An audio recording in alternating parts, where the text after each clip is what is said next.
Hey, and welcome back to the channel. Today we have a fun project. So we have designed something called the triplexer. This is a real thing, not a Star Trek thing. This triplexer's job is to take microwave signals and send them three ways. Michael, you want to give us an explanation? Yeah, so for the quantum limited amplifiers that we're going to be putting into MEC as part of our upgrade, we need to get three different signals at different frequencies in and out of the device. So we have the actual signal coming from our MKIDs, coming from the camera. Those are at lower frequencies, 4 to 8 gigahertz, 4 to 8 billion oscillations per second. Then, in order to make the amplifier work, we need to put in a pump tone.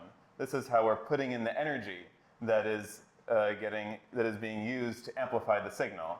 And that's at around 10 to 11 gigahertz, 10 to 11 billion oscillations per second. And then as part of the amplification process, you generate some idler tones, which essentially you just want to terminate and not have mess up your signal. And those are at higher frequencies, like above 14 gigahertz, 14 billion oscillations per second. And so we need to be able to take all these different frequency bands and combine them before the amplifier, and then take what comes out of the amplifier and split them. So that's what a triplexer does, tri-3. It breaks the signal coming into what's called the common port into the low frequency band, which is over here. That's where our MKID signal is going to be. A middle frequency band, that's where the pump is going to go in and out, and a high frequency band, which is where the idler tones are going to come in and out so we can terminate them. So we've designed ourselves this triplexer. It uses a microstrip geometry. You can see on the back there's a sheet of metal, which is the ground plane. It's like 0 volts. And then the signal is carried in the strips on top, or I guess an electric field between them. We originally were just going to buy this from a company called diplexers.com, but we specifically wanted it unpackaged so that we could engineer it into a much more compact package ourselves. They were very worried that we'd steal their custom tuning techniques. So we had to make it ourselves, and they're not going to like when we buy the domain name diplexers.net and steal all their business. All right, so now what we're going to do is we're going to take this, we're going to solder on some connectors, and then we're going to test it on the network analyzer and see how it works. This is to verify our simulations. This is probably not the final version, but this is just, we want to test everything, make sure we're in the right ballpark. And if it works, we will then tune it up more and make a final version. And then hopefully we'll never have to think about a triplexer again. All right, so we're doing here what's called surface mount soldering. So I have this solder paste, the chip quick, and basically the solder you've mostly probably seen looks like this. So it's a little strand of wire made of lead and tin, or some exotic combination of metals if you don't have leaded solder. This is paste. This is for specifically surface mount soldering usually. And so the reason we do surface mount soldering here is we avoid having to have big holes in the board. That means that we can have a solid ground plane on the back. So instead of having a center pin go through with this SMA down to the back and then not be able to glue this to something that's metal because it would short. So we don't want this to short because if we glued this to a piece of metal to keep it cold and we had pins like the center pin of this guy coming through, that would short the center pin to the ground plane and they just wouldn't work. All the signal would just get reflected back up to the transmitter, which is not what we want. So we went with surface mount, and that means that we're using this solder paste. You could do this with an iron, but it would be a lot harder. So, and the wire. So what I'm doing is I'm just placing solder paste everywhere we want to solder the connectors to. And it just kind of squeezes out of this tube.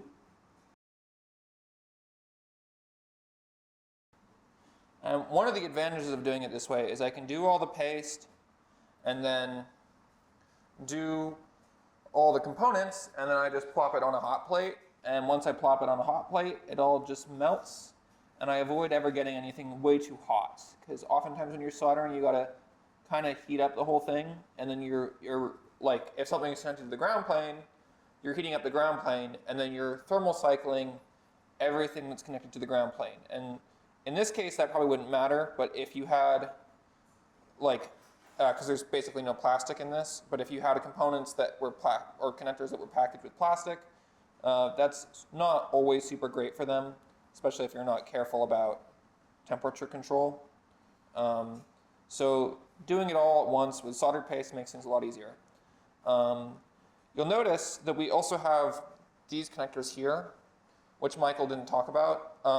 So these are not part of the final design, but these are here so that we can calibrate the impedance of this transmission line. So we can measure how much of the signal comes through these. If we try to send a signal from here to here, we can measure how much comes through. And so that'll tell us how good the transition from the connectors to the traces and how much we lose in the trace. And here we can measure reflected. We can measure like if we send a signal in here, it'll get reflected back out. And the properties of that reflection will tell us about the impedance of the trace. And in RF boards, you usually want to have, like most RF connectors are designed to be 50 ohm impedance. So this will let us calibrate out basically any process variations kind of to arrive at a good, consistent design.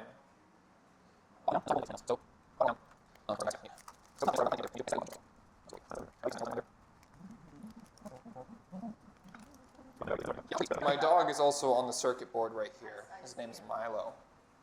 It's a good copyright thing. Yeah, if TWPAs.com steals our triplexer design, we'll know they stole it because it'll have a picture of my dog on it. Uh-huh. It's our lab mascot. The war is on. Triplexer.com. I suspect the real reason we work with us is that we're looking at more point. I never saying that as possible. But yeah, now TWPAs.org for all your open source needs. So one thing that we did here kind of special, Michael may talk about it more. So one thing that we did here that's kind of special, Michael can maybe talk about it more. Do you want to narrate why this is superconducting? Yeah, so this triplexer is going to be at 300 millikelvin. That's 0.3 degrees Celsius above absolute zero. When it's actually in the fridge helping power the quantum limited amplifiers. And the issue is when you're that cold, your refrigeration power, your ability to keep things at that temperature is very limited. And normal metals, they have some finite resistance. So when you put a current through them, they dissipate power as heat, which is an issue because it heats up your 300 millikelvin stage. But we've coated the copper traces with tin. Tin superconducts, so it's going to dissipate much less heat, and hopefully will allow us to, maintain that 300 millikelvin temperature we need to get quantum limited amplification, despite the really powerful pump tone which we need in order to put energy into our amplified signal.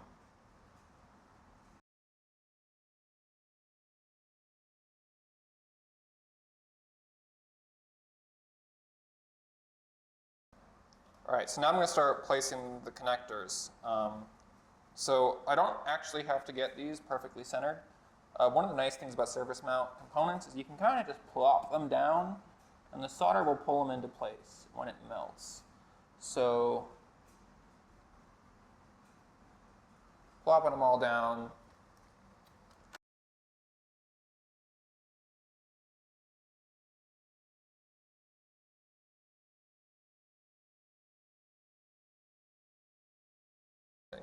Okay, so I've got all my connectors down on the solder paste. They're kind of stuck in place because of the solder paste, so I can, they don't come right off.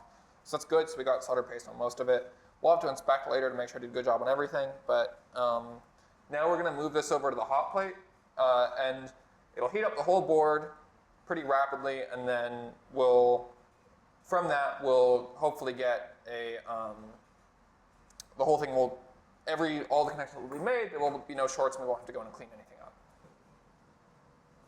Oh yeah.